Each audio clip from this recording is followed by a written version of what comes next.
There are moments in life when time doesn't simply slow down. It seems to collapse in on itself. That was the atmosphere inside the Fulton County Courthouse on a warm Thursday morning. A day that was supposed to be routine, predictable, barely worth the ink in the daily press.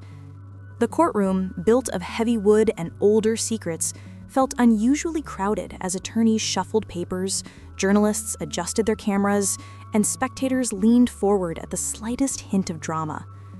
The tension was there, thin as fishing wire, stretching from wall to wall. No one yet knew they were minutes away from a revelation that would unravel years of assumptions, relationships, and reputations. When the judge lifted a manila folder containing results no one expected to see, the air seemed to buckle. The fluorescent lights hummed, the quiet creak of a leather chair echoed sharp enough to make a few heads turn. And then, with a voice that struggled between professionalism and disbelief, the judge read the line that detonated everything. He read the name Shekinah Joe, where no one imagined it would appear. A murmur rippled through the room, but it was drowned instantly by a single piercing sound, the sound of a woman's heart breaking out loud.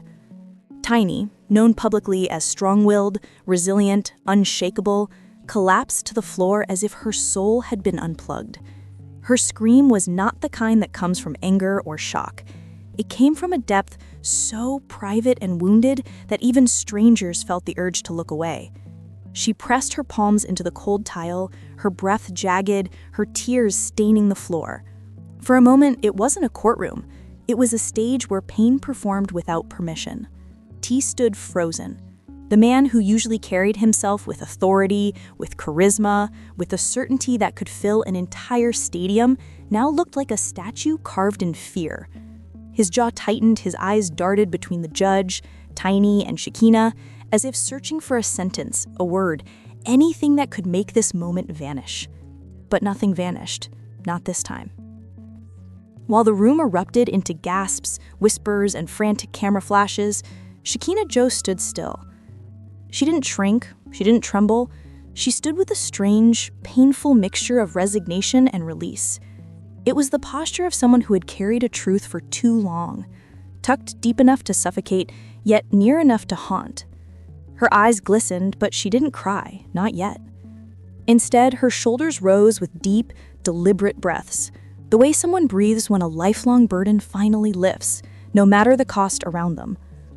When the judge asked her if she recognized the documents, she nodded once, softly, calmly, almost with sorrow. "I just couldn't hold it alone anymore," she whispered. And though her voice barely carried, the entire room felt its weight. Those 8 words sliced through decades of friendships, partnerships, business ties, shared holidays, inside jokes whispered on couches at 3 a.m., and photo after photo of 2 women who once seemed inseparable. T exploded first. His voice shot through the courtroom, filled with anger but laced unmistakably with fear. He accused Shekinah of betrayal, insanity, fabrication. He pointed, he yelled, he demanded answers he wasn't prepared to hear. The courtroom deputies stepped closer. Tiny sobbed louder, begging him to stop, begging the universe to undo what was happening. But the truth, or at least the truth inside this dramatized narrative, stood unmoved. The papers were official, stamped, signed, filed long before this day, and they said Shekinah was the biological mother. For years, Shekinah Joe existed in the orbit of the Harris family. She wasn't merely a friend, she was a fixture.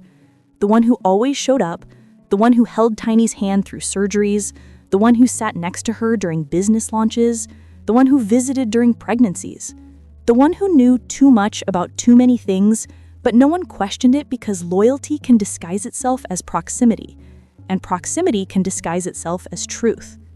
But hindsight is a merciless storyteller.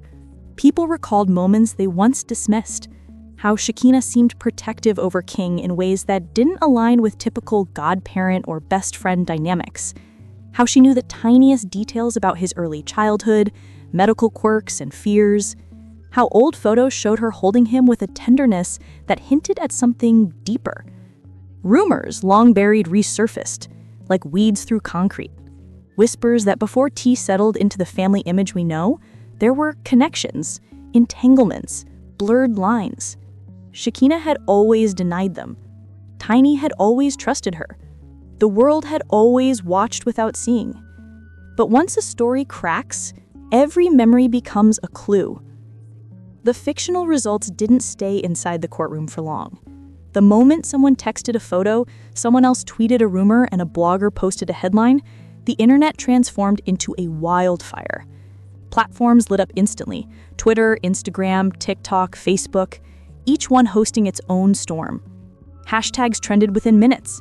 Hashtag DNA in Atlanta, hashtag Shekinah Truth, hashtag Who is King's Mother, hashtag Harris Family Fallout. People analyzed everything. They pulled up old reality show episodes, rewinding scenes where Shekinah and King interacted. They zoomed in on expressions. They compared facial features with amateur forensic enthusiasm. They slowed down clips from Instagram Lives, claiming they caught hidden meaning in the slightest gestures. Suddenly, everyone was a detective. Everyone had a theory. Everyone claimed they knew this day would come. The digital world cared very little about nuance. It cared about drama, confirmation bias, and the thrill of feeling like part of a secret unveiling itself live.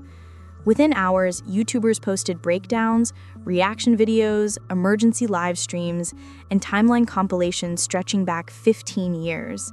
Some defended Tiny with fierce loyalty. Others insisted Shekinah had been wronged. Many simply enjoyed the spectacle, turning pain into content. That's the thing about the internet. It doesn't wait for the truth. It builds its own.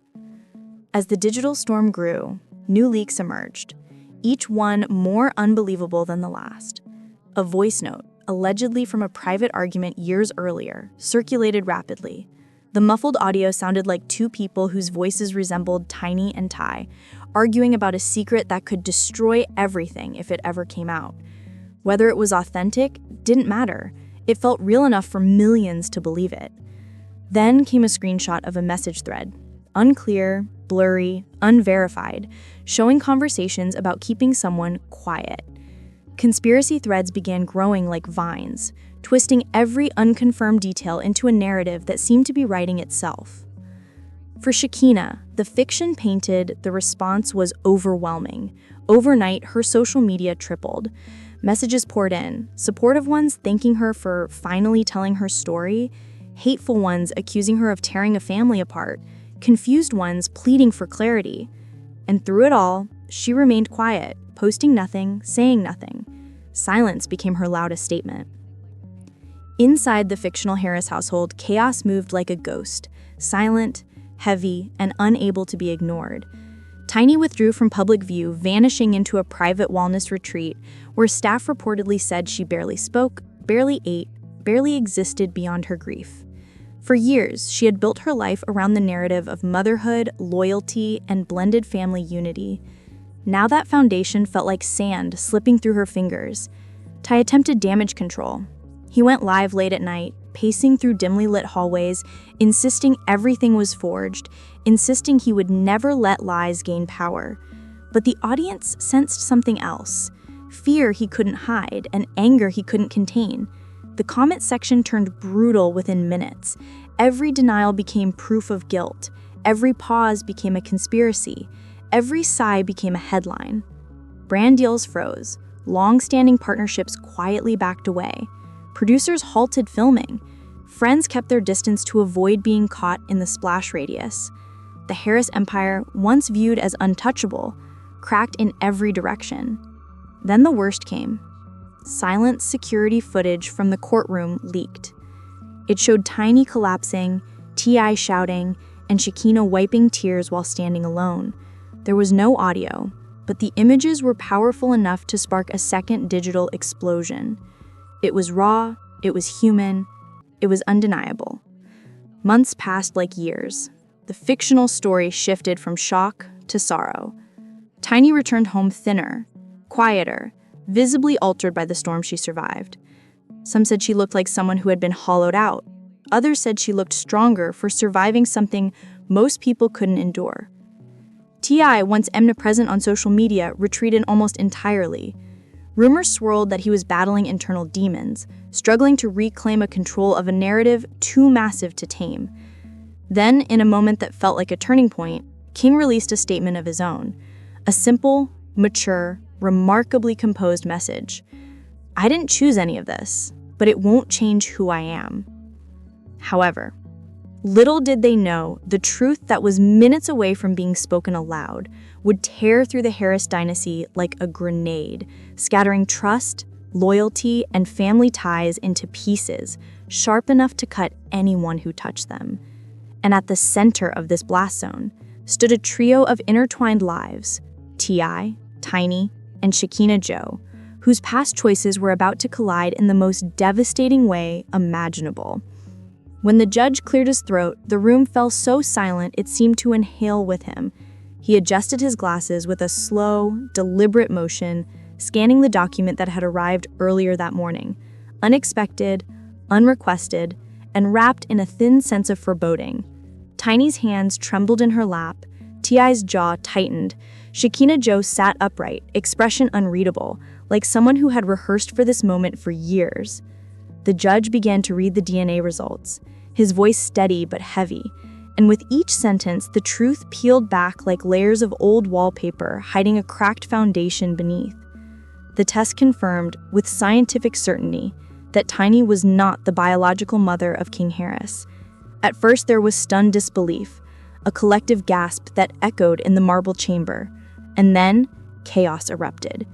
Tiny's eyes widened with horror before her knees buckled, sending her collapsing to the courtroom floor as a scream ripped from her throat, raw, primal, desperate. "No, that's not true. That can't be true," she cried, her voice cracking under the weight of shock. Security rushed forward, attorneys tried to restore order, and the judge banged his gavel so hard the sound ricocheted off the walls like gunfire. But nothing, no gavel, no authority, no plea, could contain the wildfire of emotion igniting in every corner of the room. Meanwhile, Shekinah remained perfectly still, not a tear, not a tremble. She stared straight ahead, breathing slowly, as though finally releasing a truth she had carried alone for far too long. The most shocking detail wasn't even the DNA result itself. It was the revelation that the test had been submitted secretly by Shekinah Joe through her private attorney. When asked by the judge to confirm, Shekinah stood, smoothing her clothes with steady hands, and nodded. "Yes, Your Honor," she said quietly, her voice firm but touched with exhaustion. "I submitted the test. I had to. I'm tired of being erased." Her words sent a ripple through the courtroom. T.I. stood up abruptly, pacing, running both hands over his face in disbelief. The man known for unshakable composure looked unanchored, drifting in a storm he had spent years pretending didn't exist. Tiny, still on the floor, sobbed into her palms, unable to process the betrayal, the humiliation, the sudden rewriting of her family's history. And Shekinah, once a smiling best friend in the Harris circle, now appeared as both the source of truth and the spark of the implosion. To understand how this moment came to be, we must rewind the clock to the early 2010s, back when Shekinah and Tiny were inseparable. Their friendship was the kind of bond people envied. Vibrant laughter, shared ventures, whispered late-night conversations, mutual trust that appeared unbreakable. They weren't just friends, they were chosen family. Shekinah attended every event, every birthday, every milestone. She knew the Harris household intimately, its rhythms, its joys, and its shadows. But beneath the surface of shared selfies and matching outfits was a tension nobody on the outside could quite explain. Rumors circulated quietly in Atlanta circles that Shekinah and T.I. had a history, one not acknowledged publicly, one conveniently blurred by time, one politely ignored by those who didn't want drama but always sensed something unspoken simmering beneath the surface. And when King was born, some observers noticed small details, gestures, features, moments that raised questions shared only in whispers. Now, in this courtroom, those whispers had materialized into documented truth. Outside the courthouse, the world was already consuming the news like wildfire. Within minutes, social media exploded with disbelief, theories, and instant memes that spread faster than facts ever could. Hashtags surged into trending lists with the force of a digital earthquake. Hashtag Harris Truth, hashtag DNA Storm, hashtag Shekinah Speaks, and dozens more that painted the drama from every angle imaginable. One viral post read, "This explains everything we've been seeing for years. The resemblance ain't lying." Another user wrote, "Tiny deserved this. Loyalty means nothing anymore."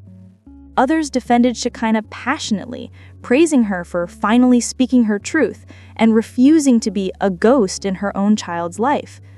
As the world argued, analyzed, and dissected, the Harris brand, once pristine, powerful, and iconic, began to crack under the pressure of public scrutiny.